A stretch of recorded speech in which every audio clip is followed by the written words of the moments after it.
Tisztelt Országgyűlés! Most határozathozatal következik a miniszterelnök megválasztásáról és a beterjesztett kormányprogramról. Tisztelt Országgyűlés!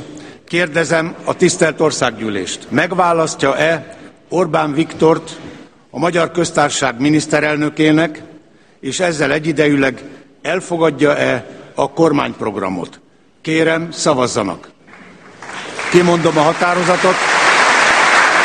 Az Országgyűlés 261 igen, 107 nem, 0 tartózkodó szavazat mellett Orbán Viktort a Magyar Köztársaság miniszterelnökének megválasztotta és elfogadta a kormányprogramot. Most, tisztelt Országgyűlés, az ünnepélyes eskütétel következik. Kérem önöket, hogy a miniszterelnöki esküt felállva hallgassuk. Tisztelt Országgyűlés, felkérem Orbán Viktor miniszterelnök urat, tegye le az esküt. Én, Orbán Viktor, esküszöm, hogy hazámhoz, a Magyar Köztársasághoz és annak népéhez hű leszek. Az alkotmányt a többi jogszabállyal együtt megtartom és megtartatom.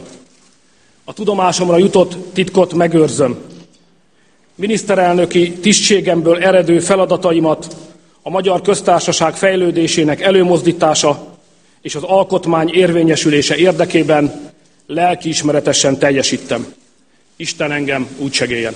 Felkérem Orbán Viktor miniszterelnök urat, foglalja el miniszterelnöki helyét, és kézjegyével lássa el az esküokmányt. Kérem, engedjék meg, hogy az Országgyűlés magam nevében Magyar Köztársaság új miniszterelnökének szívből gratuláljak, feladata ellátásához eredményes, jó munkát kívánjak.